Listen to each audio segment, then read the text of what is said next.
into that. It's still years later. It's still funny. Yeah.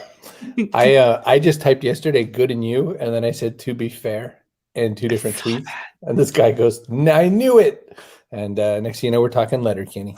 I said, wish you weren't so freaking awkward, bud. That was my reply. It was a great reply.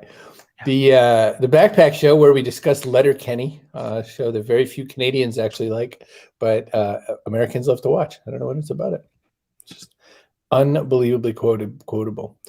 I don't know. It's actually hard to quote because of all it's like rapid fire dialogue. I have to keep the subtitles on, not because they're Canadian, but because they just talk so fast. And work in so many pop culture references that I miss. Listen, I'm going to put on my VR goggles. Okay. Wait, who's that? I say. Your mom? My mom's here. My mom's here, but we have a guest. That was a great transition for a guest that you just threw for the your mom joke. Couldn't help it. You should know I'll always go for the your mom joke. So we have Stephanie Greenall today. She's co-producer of VRTO 2021, an international spatial media symposium, and 5 Hours. We're going to talk about that one too. That's another event. And we're just going to talk all about AR, VR. She's also a former ballerina. Right. Well, I think the first one we've had on, right? We've had dancers on, but I don't. No ballerinas, not enough plie. So with regards to 5 Hours, by the way, I thought that was Molson Coors saying we're just going to take one out of every 6-pack. It's going to be a 5 hour from now on. Why are you ending it before we start? The show's over. I'm done with this. Hi, everyone. Tim Kitzrow from NBA Jam and NFL Blitz, welcoming you to The Backpack Show. Your hosts, Chris Brogan, Kerry Gorgone, Boom Shakalaka. Backpack Show. That's the best. You're like, you know what? On second thought, show's over. Okay, Hi, Elizabeth. I actually love when your parents come, and I love that they come, even though now the show is so much earlier for them than it was over the summer. Like, I don't. It's even better. Coach Woodard's here. Coach gave me some incredible feedback for what we got to do to make Owner Insider better. So thank you for that, Coach. I read your tome, and I will absorb it. Appreciate that.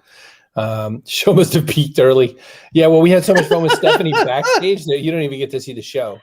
I'm always saying that the backstage is the best. It's the best thing.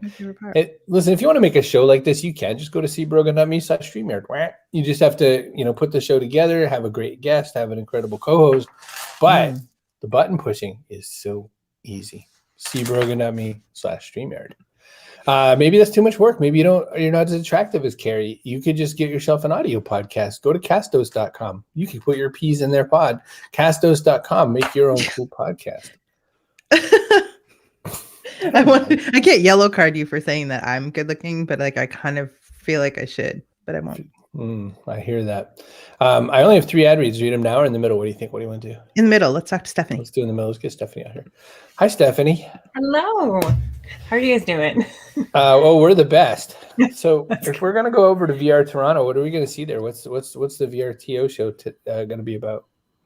Well, it finished up in June, but we are going to when we were going to go back in the past. We're going to go back in the past. You can do it again. Yeah, we'll do it again.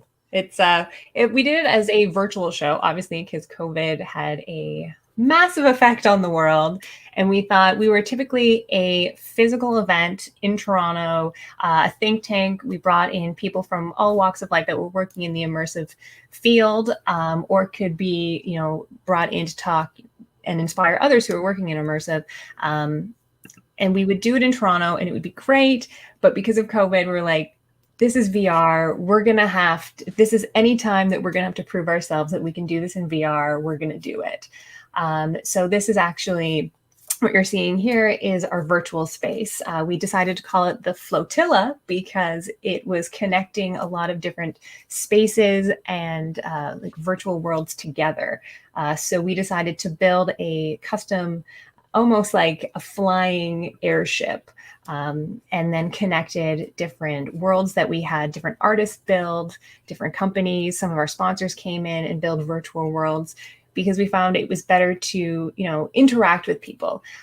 It was hard. We, instead of doing Zoom walls, which we've all been trapped in for the last little while, we wanted to, showcase interaction. How can you kind of meet up with someone in a spatialized web, in a spatialized area, and have a conversation? So you could be an avatar. We did our, talks in VR, and it was also, we focused on accessibility as well. So we used Mozilla Hubs. Shout out to Amber. Amber Osborne. Yep.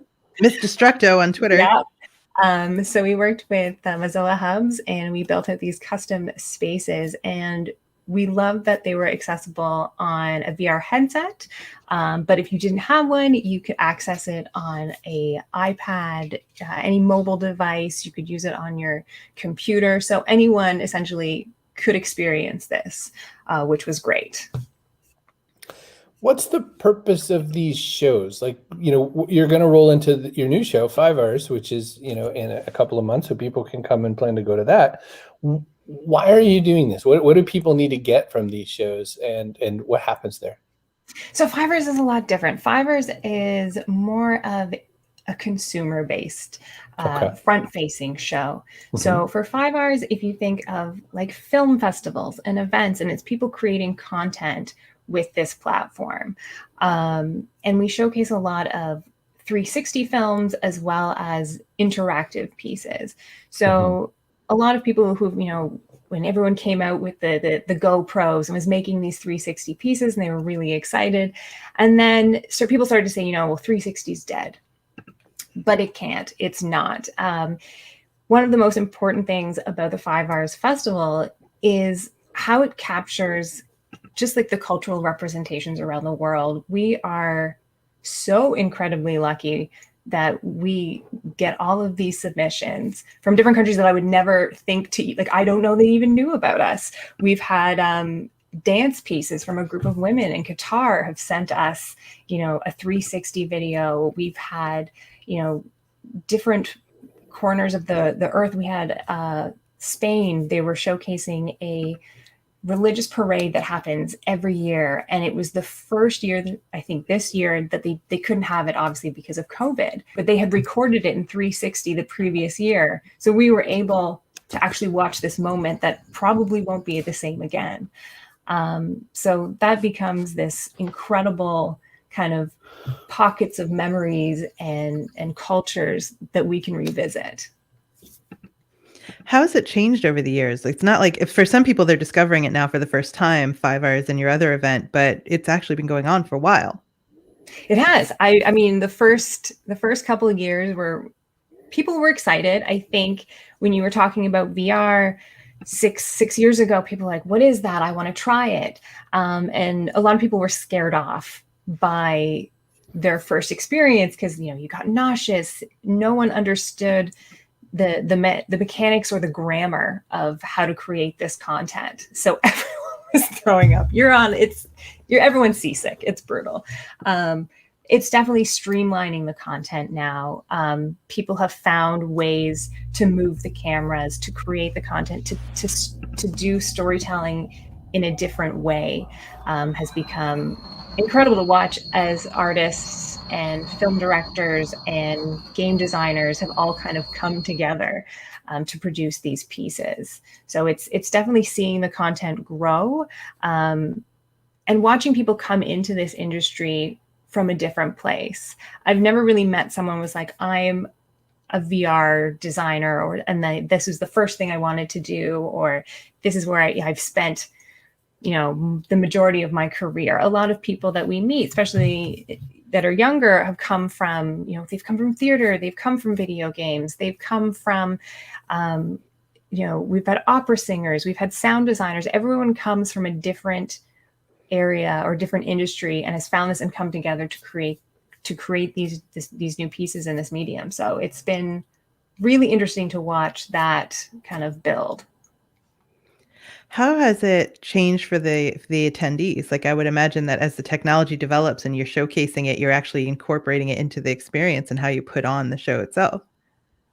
Yeah, so we have a lot of pieces that when we get them, it's usually we're reviewing, our team reviews them in our offices, and we've got different headsets to test different pieces.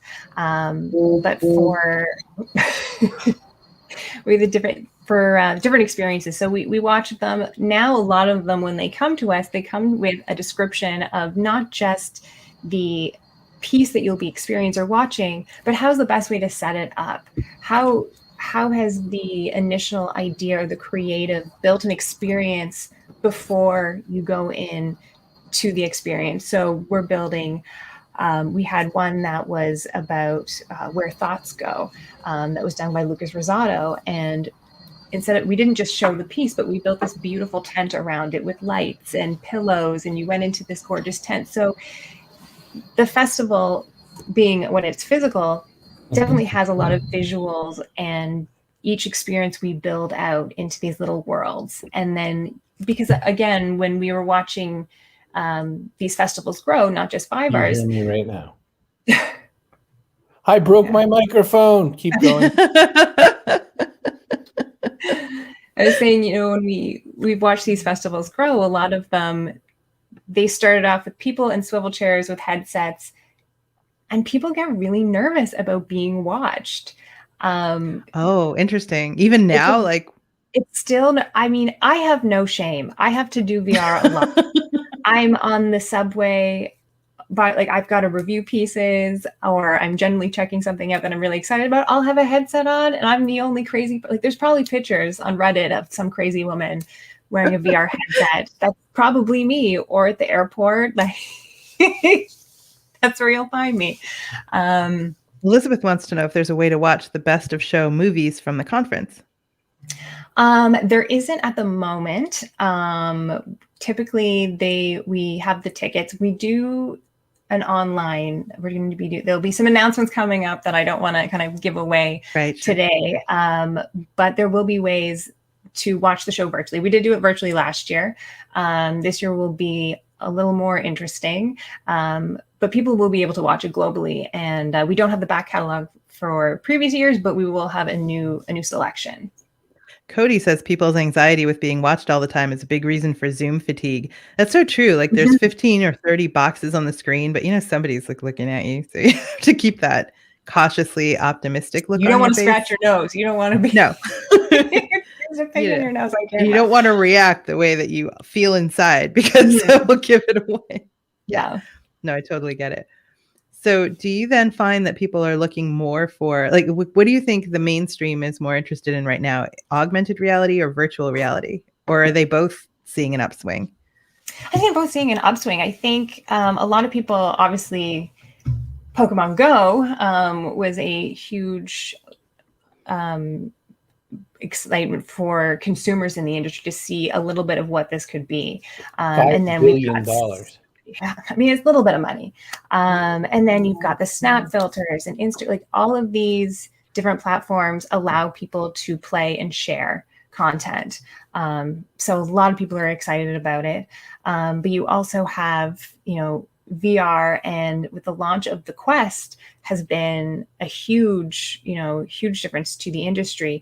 For me personally, I'm so used to being tethered to wires, and I had to set up my I have a HTC Vive, and I forgot how much work it was just to untangle myself to set it back up again, versus my Quest, I just keep on my desk and I put it on and I'm in a game, or I'm in a meeting, or I'm, working out.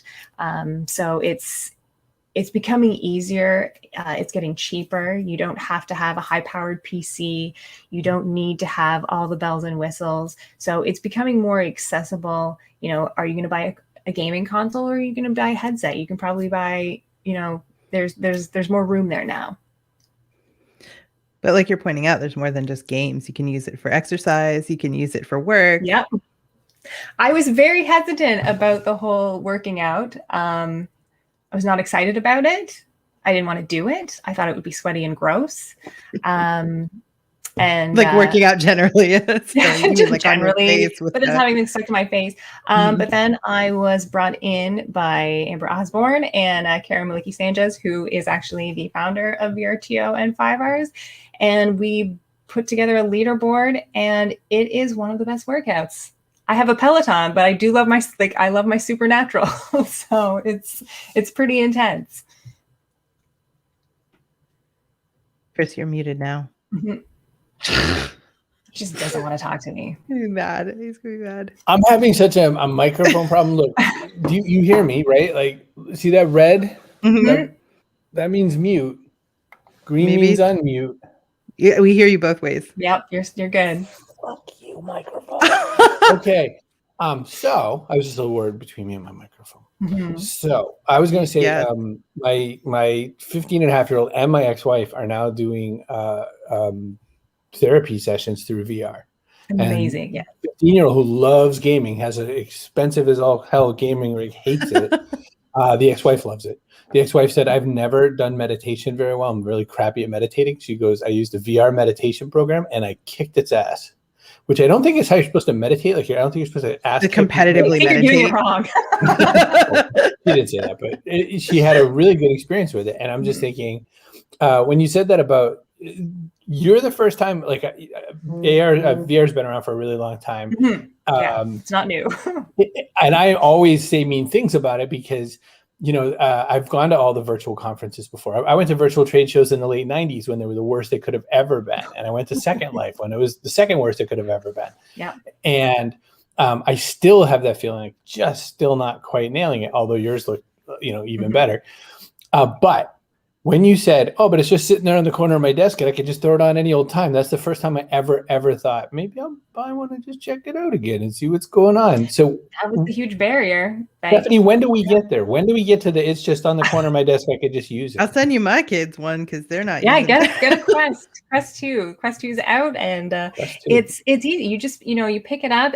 Typically, when you have like the tethered one or the wired one, you've got to set up your guardians. You have to make sure the towers aren't, the sensors aren't, getting blocked by anything. I'm knocking stuff over. I've got a dog running into me. Versus the Quest remembers the room I'm in. It was like, oh, this is your guardian. Don't hit the television again. So again. But it's great. Like we've been playing a lot of different games, and I was always worried about timing of like, well, is there going to be issues if I'm in too long or too short? And we did a game for 2 hours the other night. The only issue was that the Quest 1 is a little bit heavier than the Quest 2, so my neck was a little bit sore. But I was also like hunched over like this the whole time, so I think it might have been a bit of a user error on my side. I'm waiting for insurance companies to be like, if you have a Quest, we're going to charge you more because see all the moronic things people do. Yeah. Just another thing for people who haven't really gotten involved in VR, one great thing to search YouTube for are people playing VR horror games. There's that is no greater joy. We do, because we review a lot of we're very lucky to get to watch pieces from around the world of all different genres. And I'm usually the default for check out the horror pieces. I love horror films. But sometimes one sneaks through and I don't have to vet it first. And a good friend of mine on the when we're reviewing them definitely let out a few screams in the office because he wasn't prepared. I'm all there for that. And it's interesting because the people who love horror are the most scared of VR horror because the anticipation in your body is it builds up. Like I remember watching a piece and it was and actually a game in back in like Samsung Gear VR days where you were a detective going into the minds of serial killers and you would try and solve the puzzles. And I was essentially in a dark room trying to find clues in this drawer. And all of a sudden out of the corner of my eye, I could see something roll. And I heard, because of the spatialized audio, I hear the sound go along. So I looked down and it's an eyeball. I pulled that thing so fast off my head and I had to sit there and it was like a beautiful sunny Sunday, summer afternoon. And I'm sitting there like, oh my God. You're traumatized. Yeah, absolute terror. Again, God no, I did not put that on YouTube, but there's definitely a lot to be said for how much you feel in VR. That's something else. When we come back from break, we've got some questions about your ballerina experience. I will tell you about my VR horror and a bit more. Hang on, Stephanie. We'll be right back. We have less than 60 seconds of ads, so don't get up and go pee. That's crazy. You have less than 60 seconds. Don't tell people they can't pee if they don't gotta pee. Go. They gotta go. Hey, look, Send your dot backpack online show domain? catheter. Yeah, the monogram catheter. Hey, you want a .online domain? You could get one. cbrogan.me/online. Use Chris all caps. You get a .online domain for 99 cents. You can get rolling eyeball.online. That code is in all caps. All caps. Chris. You can do it. Pre-search. You want to search something that's not Google? Just go to presearch.com. You can have a really cool search experience. You can earn crypto coins as long as you remember to log in, like someone forgot. And it's a really fun search experience. Presearch.com. A little bit of crypto, a little bit of sticking it to Google all in one app. Love it. We have a new sponsor, Elevation Financial. This sponsor is, you want to learn a little tiny bit about money. Your man, Michael Reynolds, is able to help in virtually all 50 states in the United States. It's a socially conscious business owner kind of capital. So you can make sure that not only are you getting your money taken care of, but you're watching the world. They do holistic financial planning and whatever ESG investing is. I'll get it one of these years. You can pre-search. Look at pre-search for it. I know. Well, it says it aligns your money with a positive impact on the environment and on progressive social There value. you go. So maybe you invest in businesses that are doing like right by the environment and stuff. Michael, of course, replays this and he's thinking, how do you read it like this? But, little do you know. I'm waiting for it to boil down to, hey, do you have some money? Do you want to turn it into more money? Make money. Michael Reynolds will make you money. Listen, though, go to elevationfinancial.com and he'll give you a free complimentary money session. And you can get some sessioned money sessions. elevationfinancial.com. No, he'll tell you stuff about money. I don't know. Oh, my God. Coach Woodard says old guys take longer than 60 seconds to pee. I got news for you. Young women take a lot longer than that to pee. You ever wait for one of them at Disney World? So there I was. I stayed put. I didn't go anywhere. No, thank you. Yes, thank you for that. Beach, New Hampshire, and I'm in it's that one where you get to walk. It's a buildings simulator, and it's like a super boring old available to people game where you get to walk the plank. Though you get to go walk out on the flagpole on the side of a building. So they put a 2x4 on the ground, so you have to step on the 2x4. And that lines up with the way the game goes. I know that means I'm only 2 inches off the ground, literally 2 inches off the ground. I know this. I have a headset on. I know that I'm standing in a room in a beach and I am looking at this vast city around me in the headset. Yet I couldn't take a step. I got like part of one leg out onto that pole and my leg starts vibrating. My brain says, you are going to die right now. Right now is when you die. You're going to slip. You're going to fall. You're going to be the first death ever in a room on a flat ground. It's like the Matrix, right? If your head thinks you die, are you going to die? Even if it's only you die in VR, you die in real life. I've seen those shirts everywhere. You say that at trade shows? That would be so cool. Yeah, that'd be good. You get a whole different crowd of people coming to your events then. So can you do a plie in a VR application? You can if you have like a haptic suit or a motion capture suit. I see. If you got sensors, you can put them on your knees and your hips and your ankles, and it can record it. We did actually at VRTO, we did these tours of all these virtual worlds, and we went to Somnium Space, which is a world that's built on like cryptocurrency as well. And our tour, who is the CEO, decided, he's like, I'm going to take you on a tour, and I'm going to be wearing this motion capture suit. And his whole body was, captured by his avatar, and it was really neat. Like it was a lot of fun. So I'm waiting till those are a little bit cheaper, and then I'll buy one for my home office. I will not, because I don't want my game to be like, hey, your ass is getting really big. So maybe take it easy on the Starbucks. Now, are you still actively doing ballet stuff, or is this in the past you did that? I was dancing for probably about 20 years. I stopped mainly because I did end up having an accident, which I ended up having to relearn how to walk twice, I think, which also VR played a big part in that as well. But I definitely I miss dancing. I'm definitely hoping to go back. Probably won't be professional or competitive, but I would like to get back into a studio again. Twice, Stephanie. Mm-hmm. I got hit by a car crossing the street. That's awful. And I don't recommend it. And then it backed up. Yeah. No, I did one of those like over the hood. My shoes didn't fly off though, so it wasn't like a cartoon experience. So how We're does back. VR work for that? Are you like, do you connect up like you're talking about with sensors on different parts of your body? No, Or it was really bizarre. Like as a dancer, you're so used to training the muscle. And that is what you're taught. You need to build the muscle, you need to work this part of your body, you need to train. And that goes for any kind of physical sport or athlete. And that's the only mindset that I had. For me, I was then misunderstanding that I didn't understand that I had to train my brain again because I'd forgotten how to walk. I could mentally move forward, but if you were to bump into me, I would not know how to step backwards. So I would just collapse. So when it came to VR and understanding, even looking at a lot of these like rhythm games that have come out and fitness games like Supernatural, they force you to start thinking about this in your body. And these games are actually being made and designed not just by game designers, but people who are Tai Chi masters, they're kinesiologists, they're also dancers. So they know that they're creating these games without destroying or harming the body. Because a lot of the times the beat maps or how they're designed, the designer will be like, oh, these will be great. You got to do hit this target and this target. And then someone in the QA process who's works more with kinesiology is going to be like, you will kill someone or they will dislocate their shoulder if they try to do this. So I definitely started using VR again in that manner just to retrain my brain on how I needed to move my body because I had to think about it. I had to stop being in my head about it, which was really interesting. Elizabeth says, always enjoy hearing from guests about how much they overcome to be where they are and why they do what they do.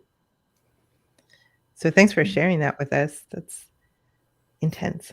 So you live and breathe this all the time. I mean, this is your gig. This is the thing. So like with VRTO, for instance, you have a meetup, you have people showing up, you've got your list of, the kinds of things people need to pick up to get started, just so you'd never have to answer the fax ever again. What are the conversations right now? What happens in the we just need to, and if only we, and that sort of a thing? What's the pressing stuff going on in VR space right now? Right now, it's definitely like for me, I'm looking a lot at the social aspect because of obviously people are so worried that VR was such an isolation, that you put the headset on, you're there by yourself. For me, it's proving that it's not just that, and showcasing and looking at games and experiences that are building these worlds, and virtual worlds are popping up all over the place. Alt space is huge. And I remember I attended the first wedding that was in VR years ago and actually made it into Time magazine. And then unfortunately, it had, I don't know what had happened, but Microsoft ended up purchasing it and kind of revitalizing it. And people are building these worlds and these relationships in these virtual spaces. And before COVID, I think people were really uncomfortable that weren't a part of that conversation. And now that we're in COVID, people are, you couldn't buy a Quest during the first part of COVID. We're all sitting there and we're so excited. We're like, this is when VR is going to shine. And then we're like, no one can get a headset. So it was very sketchy. We got it off of Facebook Marketplace and had to meet outside in a parking lot and because, for social distancing, but it felt really sketchy. I'm amazed we didn't get some interest from local law enforcement. Yeah. And healthcare applications are huge. I've watched companies grow.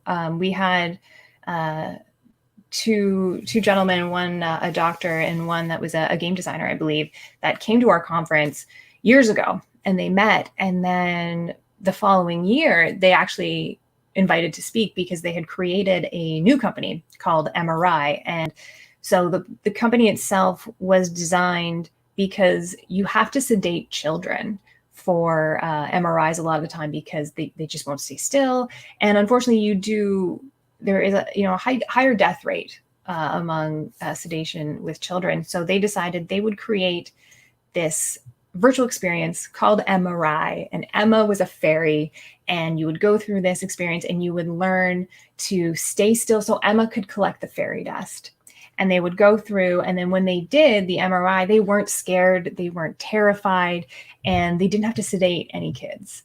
And it's been similar experiences with kids in burn units, watching different VR experiences. They don't have to sedate them because they have to change, kids' bandages in burn units daily, I believe. So it's been incredible to watch just how big of a difference that this can make in so many different industries and for so many different people. Right. Spaces like PTSD, for instance, are dealing with that. There's a lot of spaces where they say that when you said burns, that's the one that connected in my head was there's so many people that, you just got to lay there. It's like the least pleasant way to, try to exist. It's horrible. Yeah. And also Level X is doing some really cool things using games to train physicians and surgeons to do like less common procedures that are very intricately, there's a lot of detail to it and you definitely don't want to screw it up. The one time in 1,000 you have to do it. So really, we had a doctor that was using essentially holograms that was doing spinal surgeries this year, which was really interesting. Oh, really? So I think we're gonna. Well, you can tell me what you think, but I think we're gonna start seeing it in those areas first, where the value proposition is so clear, and then see it moving into like more consumer-based areas, sort of like in Minority Report. What we saw. Everyone's waiting for like the Matrix. They're waiting for Tron. I get Ready Player One questions. My family's like, when do the contact lenses come out? And it's just like, not yet. I think I'm gonna start playing like April Fool's jokes and be like, here are your VR contact lenses. Nice. The whole concept of social. I mean, I met my ex-wife in a chat room. It's not going to be, and a lot of people meet each other in places like WoW or somewhere. So it's not going to be that tricky or so weird after a short amount of time. It'll be a little weirder still when we start falling in love with AR, like in William Gibson's Adoru, but that's a few more years off. Oh, I'm sure it's happening. So yeah. So we're at the spot where we do a couple of things that we do every single episode. One of them is we're going to do the person. Oh, and here's our person of the day. Kaboom!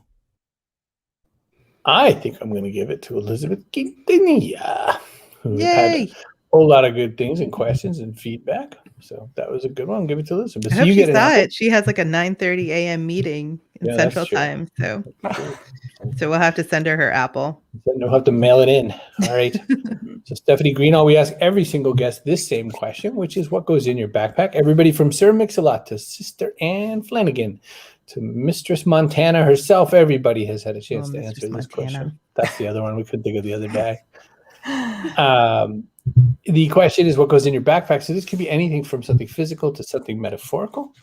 Kerry, I was going to say, originally I was going to say snacks. But snacks is a great anscer. Snacks is such a good answer. If you can be more specific, I would love to imagine you getting down on some beef jerky. Plantain chips. Like, what are we looking at? No, I was going to say snacks because I get to the point where people tend to, anytime I travel with someone, they bring me extra snacks. So it goes in their backpack. Oh, I don't share snacks. I'm like, hell no. No, I need You're to a grown woman. Like a gremlin. We won't travel well together. I think my answer, I actually have it, is this is my cane. This is his name's Colonel Sturdy. And I don't use it anymore. I'm actually healed, but it's something that showcases to me perseverance. I remember going to a lot of the hospitals and medical appointments and seeing people who had the same surgery that I did. We all went in the same day, essentially, and they weren't off their crutches. They weren't out of their wheelchairs. They weren't off their canes because they weren't doing the work. And I just remember, I had my dad constantly, like I had moved home, and he made sure that I did, all my exercises. And it doesn't matter how hard it is, you don't want to get out of bed. I know what that feels like, but you have to do it. You have to kind of persevere no matter any of these obstacles. So that's kind of, it's always my reminder for that. So I keep it here, just to know where I've been and that, you can keep moving forward. Cane is a good one. We have a last minute question from Cody. He wants to know your thoughts on Code Nico. Are digitally rendered creatures the future? Oh, like virtual humans. Yeah, they're, I actually made a couple that I had started playing with. They blew up again. The whole COVID thing was really interested with the virtual humans because they could transcend COVID. You could see little Michaela, who's been the really, really big one. she's going out in LA, she's going out for dinner, she's meeting her virtual friends. You get that almost built up FOMO around these characters. And then you've got, Komiko, which is done by, I can't remember the company, but they, people are able to hide behind these avatars. Or produce characters for their companies, or it's becoming really, really interesting. Is that when he asked that question, it shot right by my head, but he means like from even years ago, like Hatsune Miku. These are like the Adoru. So that was the thing I was saying about William Gibson's Adoru, is that people have this thing where they fall in love with non-human entities or whatnot. I mean, you see these articles all the time of people. I mean, there was one 2 years ago, someone married a ghost, Right. Which that seems ridiculous. She divorced. She did divorce him. But these virtual humans, like these characters, like if you look at, was it the latest Blade Runner as well? Like she was a hologram, and they had made that connection. So I would love to laugh about it, but at the same time, these characters in these avatars are becoming so real, and people are having these conversations, especially with the advancement in AI. They're having these conversations, these relationships, this comfort. I don't know what Picard would make of all this. I know. Because it'd be like, I wouldn't divorce an AI. I'd be like, you're gone. You can just turn it off. It's fine. Save you thousands of dollars right there. And a ghost, I would just get some sage, a young priest and an old priest, whatever I had to do. The future is going to be, I would love to predict it. I would love to say this is exactly what's going to happen, but I don't. Like it keeps changing so quickly, and things are being built. We've got Unreal's metahumans, and they're building, they're phenomenal, and they're not difficult to use and to build. So my recommendation would be, if anyone's really interested in it, go play with the technology, go learn, go find some tutorials online and learn about it. And you can turn your girl up and make her more aggressive, turn her down, make her more demure. I mean, so many options. I mean, with the Black Mirror episodes, they've definitely covered all of these kind of different aspects. And they even said too, with Black Mirror, they said they couldn't even make a Black Mirror this year because the world was too dark. Can you imagine? Even going there, they said they're going to make a bunny show next. Well, I have one big prediction for where virtual and things are going to go for the future. And first off, you got to go to 5Rs, because if you don't go there, then you're going to miss the art side of it. You'll see some amazing stuff. Yeah. 5Rs.net. And, the other show I would go to, oh my gosh, a mocap suit for me. You could probably get something cheaper than 30,000. Even cheaper. But I'll tell you, one place where you could go to learn a bit more about this is